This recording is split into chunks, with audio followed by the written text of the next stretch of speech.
presidente ginakabig dako nga bulig ang mga mahulik nga isda sa pagpamunit sa Iloilo River. Si Zen Kilantang nakatutok.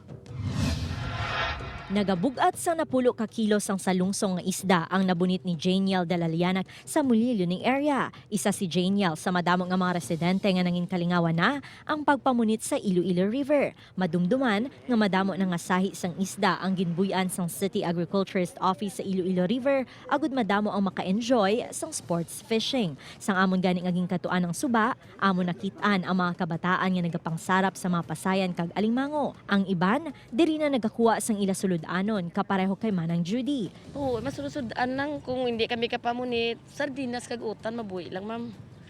Dinas mga utan-utan na nga. Kung kisa makatilaw ka man uga. Sa semana kakaon lang isa ka busy isda. Baboy hindi bang kasarang bakal mahal mo. Ginakabig naman sa mga residente nga dako nga bentaha nga makapamunit sa Iloilo River apang nagakabalaka ang mga ini kung intrahan na sa mga naga-illegal fishing. At basta hindi lang yan pag-ibutang sa illegal yung fishing ha. Tao yung mabuhi na diya sa isda-isda lang yan.